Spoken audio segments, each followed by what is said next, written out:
my name's Janet Bridgers, Executive Director of Earth Alert. We're here with the next in the series, Heroes of the Coast, the program that brings you the personal stories of the people who have dedicated their lives to saving the California coast for the rest of us. And I'm very pleased today to have as our guest Peter Douglas, Executive Director of the California Coastal Commission. Peter, thank you for coming. Thank you for having me, Janet. Peter, you've been Executive Director of the California Coastal Commission now for 20 years, correct? And we're Deputy Director since? Since January of 1977, and I've been the Director since June of 1985. So you've spent most of your adult life involved in coastal activities, but for the sake of our story, take us back to the point before you became involved. You had graduated from UCLA Law School, correct? I did. What year was that? That was 1969 from law school, and then my then wife and I traveled around Europe and Africa and looking for a place to live, and decided that we would come back to the States, California. If we didn't like what we saw, then we could come back and fight for change, because this is one of the few places on the earth where you could really make a difference. So we decided to come back and get involved in some activist issues. So would you already call yourself an environmentalist at that time? An activist. An activist. I was very involved in a number of programs, civil rights issues, fair housing, draft counseling, Indian rights, civil rights for inmates in law school. So, and I was the chair of a program there for 2 years, reaching out into the community, working with people who didn't have the means to help them get justice and fairness in our system. It's a lot of issues. A lot of issues. Environment wasn't one of them at that point, though. How did you happen to become part of Alan Serote's office? Well, Alan came to speak at UCLA Law School, and I was very impressed with what he had to say. I guess we should tell everybody what Alan was. He was an assemblyman at the time, a member of the state assembly from Beverly Hills, West LA. And he was very involved in a whole number of issues that I cared a lot about: fighting the death penalty, equal treatment for immigrants, for consumer rights, prison reform, and the environment. And when I came back from our trip abroad, was looking for work, a friend of mine from law school who worked for Alan called me and said he's looking for somebody to work on the Coastal Act, and he'd like to talk to you about it. So we got together for breakfast in Beverly Hills one day, and I had determined never to go into politics or work in politics. But after a couple hours with Alan, I really liked the guy, and I thought this would be a wonderful person to work with. He's a humanist, smart, not arrogant, not pretentious, and not really political. And because I would be given as a primary task drafting a bill to protect the California coast, I thought this is a job worth pursuing, and I did. He hired me, and I went to work for him in January, end of January 1971. And the first bill I got on my desk to work on was the Coastal Act. That's like getting started day one on this. Day two, actually. Day two. So there were several efforts after that to try to get legislation through the state legislature. That's right. We tried. As you know, the idea for this came from Ellen Stern Harris in 1968. There were several efforts in 1970, but the environmentalists were all over the field. So they got together in the fall or winter of '70, and they formed the California Coastal Alliance under the leadership of Janet Adams. And the idea was all of these environmental groups would work under this umbrella Coastal Alliance to support one bill, which Alan Serote introduced in 1971, And we got it out of the Assembly, but we couldn't get it out of the Senate committee.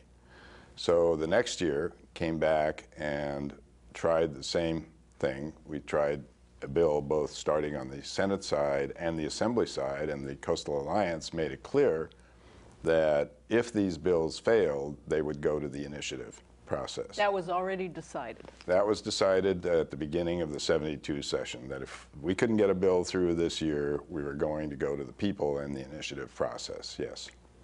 So since we couldn't get a bill through, the Senate bill died, the Assembly bill made it over to the Senate, but we couldn't get it out there, and then went to the initiative process. And it was going very slow, and I remember calling the attorney for the Coastal Alliance saying, Ray, what's going on here? I haven't seen any drafts of the Coastal Initiative. And he said, well, we're not really doing much. I said, how about getting together this Saturday? And so we did. We met in his law firm in San Francisco and wrote the initiative in one morning. You did? Yeah, we wrote it in one morning, and I remember standing up after we finished, looking out the window from the 34th floor of the high rise where the law firm was. I said, Ray, we haven't got enough in here for the people. He said, well, what do you suggest? And I said, we ought to talk about the coast being a precious, irreplaceable resource belonging to all the people. He said, we can't do that, because if we do that, the court will say we're taking private property, and it'll be challenged and maybe thrown out. I said, no, they won't. They'll just say this is just a statement of, gee, we wish this were so. But so we kept that in. And sure enough, it went all the way to the Supreme Court, and the Supreme Court interpreted it the way I thought they would interpret it. They did. That it was not an operative expropriation of property. It was just a statement that the coast is something that all the people have a stake in. Anyway, we finished that initiative. I sent it out to about 20 people, got about 2 comments back, minor comments, and that's how it was circulated and got on the ballot and passed. And once it passed, well, I was very involved in the campaign. Mm-hmm. How were you involved in the campaign? Well, Alan was great. He said it was important for me to be available to go talk about what it does and doesn't do, because there was a lot of misinformation out there. So I wasn't involved in the press, I wasn't involved in the actual rallies, things like that, but I was very involved in television appearances, radio appearances, explaining what it does, talking to Rotary clubs, talking to editorial boards about what the proposed initiative would do, how it would work. And that was the role that I played in the campaign. When we won by 54% of the vote, and I have in my office a headline, 2 headlines. One is Nixon wins by landslide over McGovern, and he won by 51%. And then Coastal Initiative squeaks by, and we won by over 54%. Were you surprised by the results? Did you know it was, did you have polling that showed it was going to We had polling, and we were way ahead until the last few weeks. And the opposition spent so much money. We were outspent 20 to 1. And it just looked like they were making headway. And they were. Our numbers were going down. I felt good about it, but you never can tell. And it was tense until probably middle of the night when we realized it had passed. And then, what happened to your life? Then I went back to Alan after celebrating for a few days, and he said, well, what should we do now that this initiative passed and the Coastal Commission is going to be established? I said, well, Alan, I think what we need is a select committee of the legislature that will help in the implementation, in the establishment of the commission. We need to have regulations, we need to have a budget drafted, we need to get people appointed, find office space for them. They have to start.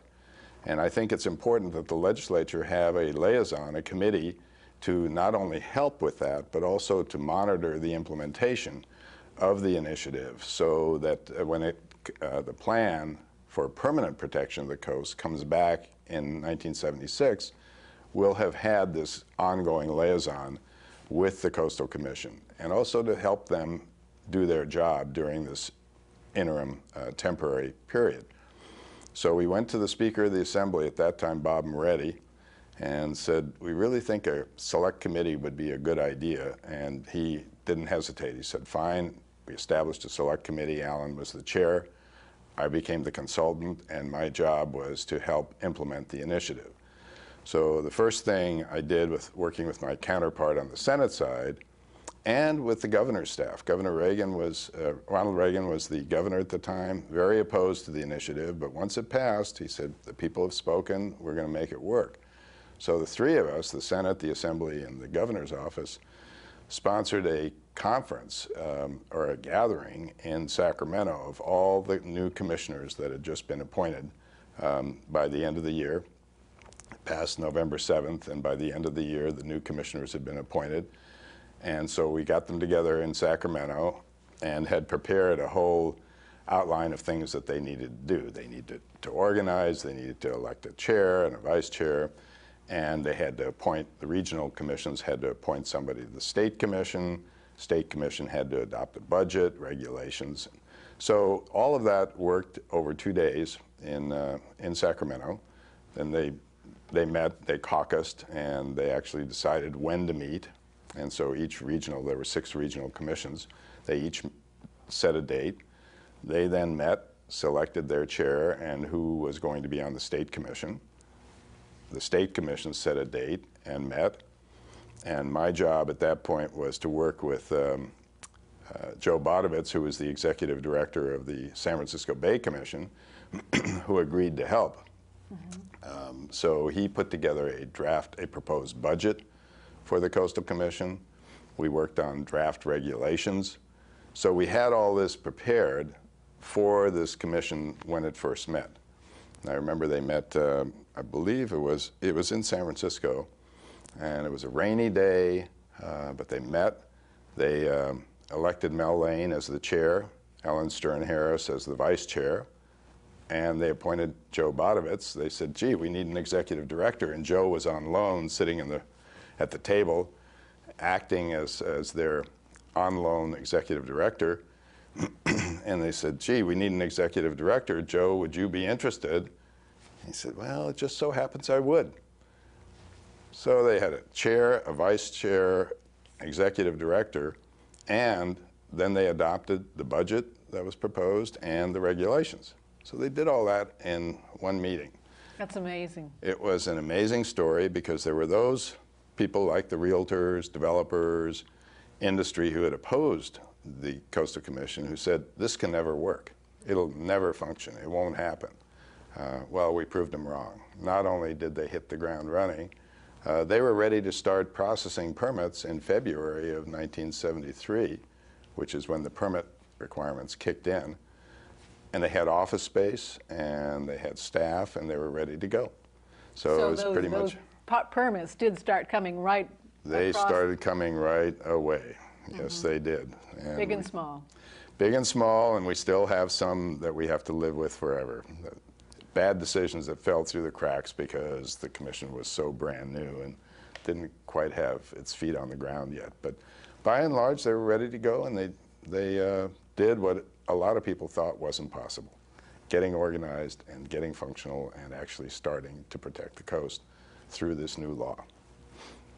There's a paragraph that I read that for the sake of viewers who may not have been aware in the 60s, along with an Army Corps of Engineers scheme to fill 60% of San Francisco Bay, the 60s saw plans to expand California's famous Pacific Coast Highway into a multi-lane freeway, build hundreds of new homes on what is now Point Reyes National Seashore, construct Miami Beach-style high-rises along the state's central and south coast, drill for oil off Monterey and Big Sur, and install a nuclear power plant on scenic Bodega Bay headlines north of San Francisco. This was all actually in the works when the coastal plans, when the initiative passed. Plans were being put together to develop the coast that way. Lots of new harbors. In fact, many nuclear power plants were being proposed, not just Bodega Bay. And it was all of these threats to the coast that really stimulated people to want to do something. And then, of course, we had the 1969 oil spill in Santa Barbara, which really catalyzed people. And then things happened like the Sea Ranch development on the Sonoma coast, where the public all of a sudden lost access to 10 miles of the coast in the late 60s. You had high-rise buildings go up in Coronado. You had single-family homes in Redondo Beach replaced by humongous condominium projects. You had a number of the Holiday Inn that went in at Monterey, right in the Crescent, on the beach there. There were a number of things that happened that people just looked around and said, my God, is this what the future of our coast holds? And the public support for enacting a coastal law that would be protective long-term of the coast was incredible. And it was maintained through the whole campaign. I mean, we came out very late with the petitions for Prop 20. It happened that we got them back from the printer on the day before the League of Women Voters held their convention. So we were able to drive literally thousands of these petitions to the convention. But we gathered the required hundreds of thousands of signatures within 5 weeks. I mean, it was a short period of time. Nobody thought it could be done. But we got it done because people cared. And we qualified it in time for the November ballot, which was the goal. But it was a very tight time limit. The public cared. They looked at these plans. And the filling of San Francisco Bay is what led to the San Francisco Bay Commission in 1965. So that was the stimulus for people to protect the bay.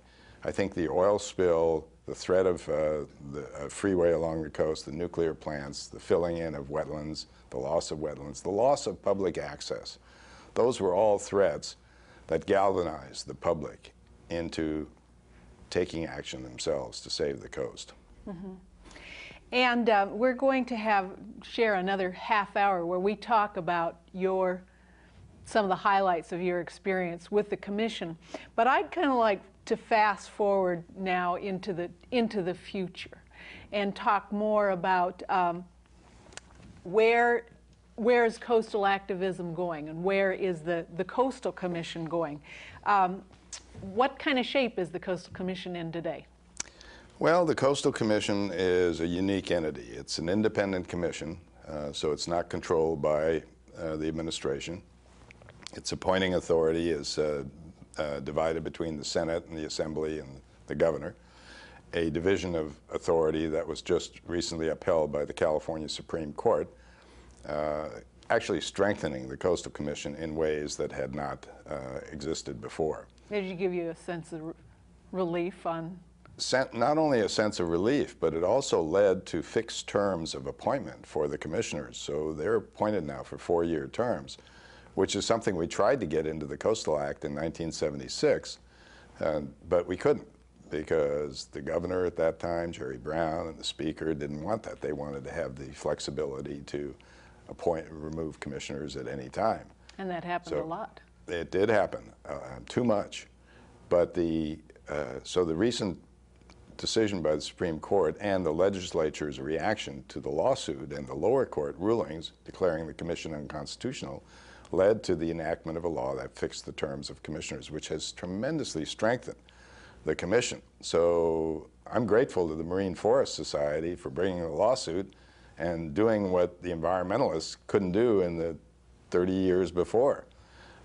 So that was an ironic, unintended consequence, I'm sure, but it certainly has strengthened the commission. I think the fact that the commission continues to maintain such strong public support. California Public Policy Institute did a poll 2 years ago, and the overwhelming majority of people thought that the commission wasn't tough enough. We were allowing too much development. But by and large, they said the Coastal Commission, through the Coastal Act, was doing a better job to protect the coast than local government or anyone else. So the public support is there. I think the biggest problem is the funding, the support, getting the resources to do the work. We have one biologist to work on projects, one biologist to work projects having habitat impacts the entire 1,100 miles of California coast. That's ridiculous. We don't have the resources to hire another one. Our enforcement program, we had 2 people up until the Davis administration running the enforcement program for the entire state. The technical expertise that we need and the resources we need to do our work simply isn't adequate. So to me, the single most important thing we can do to ensure long-term protection of the coast and ocean is to find a permanent, stable, adequate source of funding. We failed to get that into the Coastal Act in 1976, and that was probably one of our biggest failings at the time. I think the commission right now is one of the best commissions we've had. We've got a terrific chair. We've got good membership. We have people who believe in the law and who do their homework. And we continue to have that factor that really has made it work, and that is public support. One of the hallmarks of the Coastal Act was public participation, public involvement. I think when you talk to people who are involved with other state agencies or federal agencies or even local government, I think you'll find agreement that the Coastal Commission is the most accessible and the most open and the most encouraging of public involvement. And when people ask me what are some of the major accomplishments of the Coastal Commission, I point to the empowerment of citizens to become actively involved in the future of their community, their region, their state, by getting involved in some form of coastal conservation or environmental stewardship and staying involved, and that they can make a difference.